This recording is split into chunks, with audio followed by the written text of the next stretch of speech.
افسوس ندامت کے علاوہ کچھ حاصل نہیں ہوگا، اور اپنے جرم کے اعتراف کرنے کے بعد پچھتاوا کے علاوہ کچھ نہیں ملے گا، اور فیصلہ ہوگا، نام اعمال بائیں ہاتھ میں ملے گا، آپ جہنم رسید کر کے جاؤ گے، اور جہنم میں ہمیشہ جلتے رہو گے، تڑپتے رہو گے، بلکتے رہو گے، پیاس لگے گی، بھوک رہے گی، انتظام ہوگا تو بھوک کی شدت میں کڑوا درخت کا پھل دیا جائے گا، پیاس کی شکل میں آپ کے نکلتے ہوئے جسم سے مغلظہ پیشاب و پاخانہ تو پیایا جائے گا، پینا پڑے گا۔ یار اس کی تیاری مت کرو مسلمانوں، نام کے مسلمان بننے کی کوشش مت کرو۔ آج اکثریت مسلمانوں کی ایسی ہے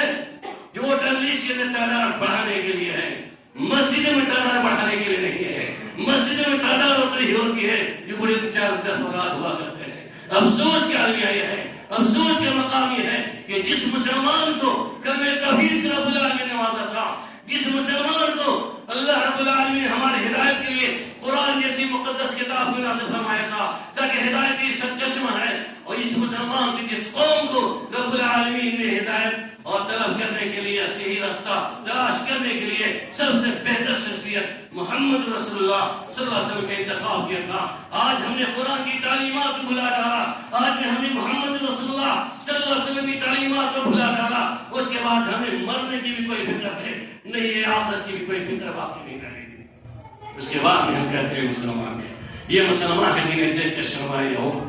جو مسلمان کا پکا دشمن ہوتا مسئلہ ہے، طرح طرح مظالم ڈھائے جا رہے ہیں، دیکھ رہے ہیں آج ہمارے جملوں پر وہ خوش ہو رہا ہے طرح کہ مسلمان ہے جس کے لیے جنت کا وعدہ رب العالمین نے کیا تھا، وہ دن متقین جنت متقیوں کی لیے بنائی گئی تھی، آپ کی گئی ہے، اور کافروں کے لیے جہنم۔ آج ساری قومیں ہم پر ہنس رہی ہے کہ بتاؤ کہ محمد رسول اللہ صلی اللہ علیہ وسلم کی امتی آج شرک بدعات میں ڈوبا ہوا ہے، آج نبی کی مخالفت میں پوری زندگی گزارتا ہوا نظر آ رہا ہے، اس کے بعد بھی کہتا ہے کہ محمد یہ ہے، ہم محب رسول ہیں، ہم عاشق رسول ہیں۔ بہت سارے مضامین طویل ہو جائیں گے،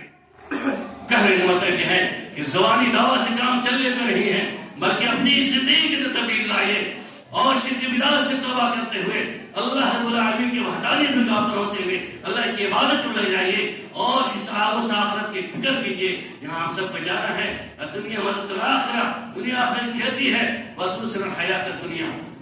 دنیاوی زندگی کی ترجیح دیتے ہو، وَالْآخِرَةُ خَيْرٌ، آخرت بہتر باقی رہنے والی ہے۔ اس لیے اس دنیاوی زندگی جو ہے مسافر خانے کی حیثیت ہے، ایک مسافر کی طرح چاہیے، اور آخرت کی یہ فکر ہونی چاہیے، اس کی تیاری کیجیے کہ ہمیں جنت کی وسیلہ بھی چاہیے، ہمیں آخرت کے عذاب سے، اور اس کے احساس کب پیدا ہوگا، کون سا طریقہ ہوگا جس کی وجہ سے ہمیں آخرت کی فکر پیدا ہوگی۔ سوال ہے کہ کون سا طریقہ اختیار کیا جائے کہ ہمیں آخرت کی فکر ہو جائے۔ تو آخرت کی فکر اسی صورت میں ہو سکتی ہے،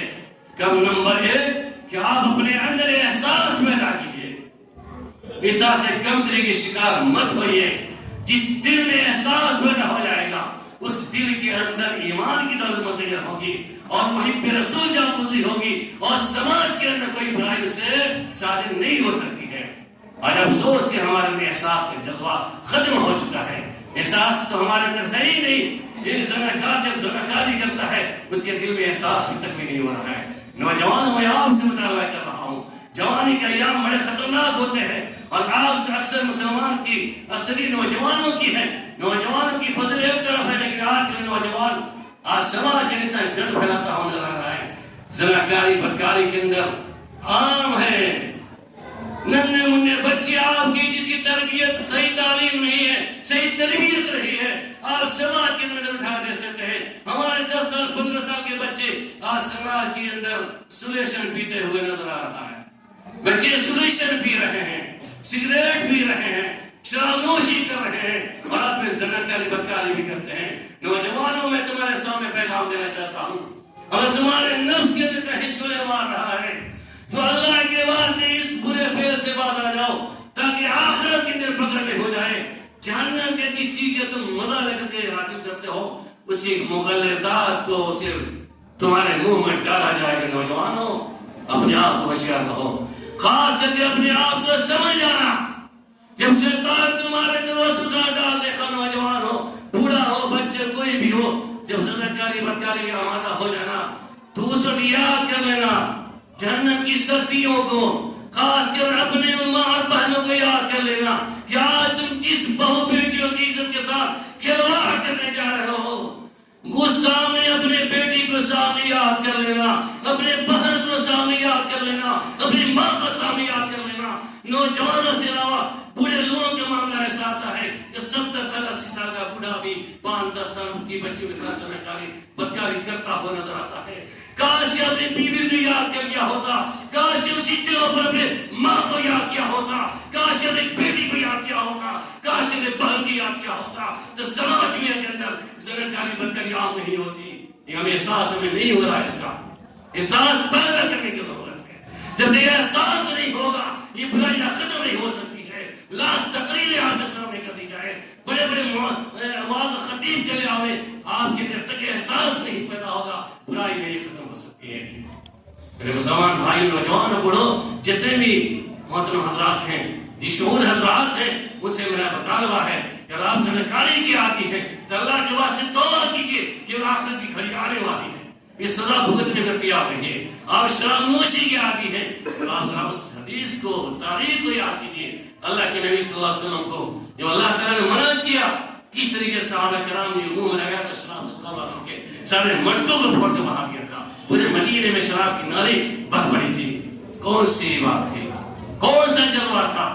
یہ اللہ کے نبی صلی اللہ علیہ وسلم کی محبت اور اللہ کے فرمان کی محبت تھی، اللہ کے حکم کی محبت، نبی کے فرمان کی بات تھی۔ اللہ نے حرام کر دیا، نبی نے فرمان جاری کر دیا، جو اپنے منہ سے لگایا تھا اس کو باہر اٹھا کے پھینک دیا، جو گھوٹ گیا تھا وہ طے کر دیا، سارے ڈاٹے کو توڑ کر دیے۔ آج ہمارے لیے اڈے قائم کیے جاتے ہیں، دکانوں میں سلیکشن کا انتظام ہے، بازار گلیوں میں چوراہوں پر ہر جگہ مل رہے ہیں، ہم اپنے بلا روی کی لیے گزار رہے ہیں۔ اس تمام برائیوں کو ختم کرنے کے لیے سب سے پہلے احساس پیدا کرنا ہوگا۔ اور آپ سوال کریں گے کہ بہت سارے اچھے اچھے لوگ بھی ملوث ہیں،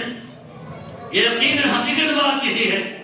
ہم نماز ہی پڑھتے ہیں، ہم شراب پیتے ہیں، ہم نماز ہی پڑھتے ہیں، ہم بھی زناکاری کرتے ہیں۔ ایسے مسلمان کی، ایسے نمازیوں کی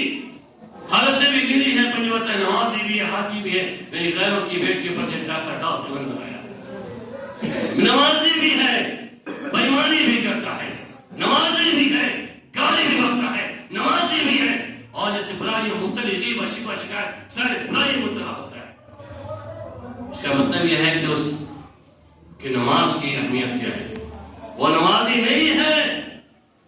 کیونکہ اللہ نے کہا ان الصلاۃ تنہی عن الفحشاء والمنکر، نماز بے حیائی اور برائی سے روکنے والی ہے، جس کے اندر یہ ساری برائیاں پائی جا رہی ہے۔ نماز کے اندر بھی نماز پڑھنے کے باوجود بھی یہ برائیاں نہیں ختم ہو رہی ہے، سمجھے اس کی نماز قبول نہیں ہو رہی ہے۔ جب نماز قبول ہو جائے گی انشاءاللہ کوئی برائی سے سرزد ہوگی۔ ایک مثال ہے، اور قلت اللہ کے نبی صلی اللہ علیہ وسلم کے سامنے ایک بندہ نے ایک وقت کی نماز کے داعی کیا، پوری زندگی شراب نوشی، زناکاری، ڈاکہ زنی، برائیوں میں مبتلا رہا۔ اللہ کے نبی صلی اللہ علیہ وسلم کے سامنے واقع حاضر ہوتے ہیں کہ اللہ کے نبی صلی اللہ علیہ وسلم نے اسلام قبول کرنے کے بعد، اسلام قبول کرنے کے بعد کہتے ہیں اللہ کے نبی صلی اللہ علیہ وسلم بتائیے میں کون سا کام کروں؟ آپ صلی اللہ علیہ وسلم نے کہا بتاؤ تم کیا کرتے تھے؟ انہوں نے کہا کہ میں ڈاکہ ڈالتا تھا، زناکاری کرتا تھا، گویا کہ پوری برائیاں میرے دل میں چلتی۔ اللہ کے نبی صلی اللہ علیہ وسلم نے کہا چلو اچھی بات ہے، ڈاکہ ڈالتے جاؤ، ڈاکہ کر کے آؤ، ڈاکہ زنی کر کے آؤ، جاؤ فلاں جگہ۔ کہ اللہ کے نبی آپ تو کہا کہ اسلام میں حرام ہے، یہ چیز میں کیسے کر سکتا ہوں؟ چنانچہ اللہ کے نبی صلی اللہ علیہ وسلم نے کہا جاؤ مکے کے اندر، میرے صحابہ کرام مقید ہیں، ان کو گھروں سے ڈاکہ زنی کر کے اس کو نکال کر لے آؤ، اسے ثواب ملے گا۔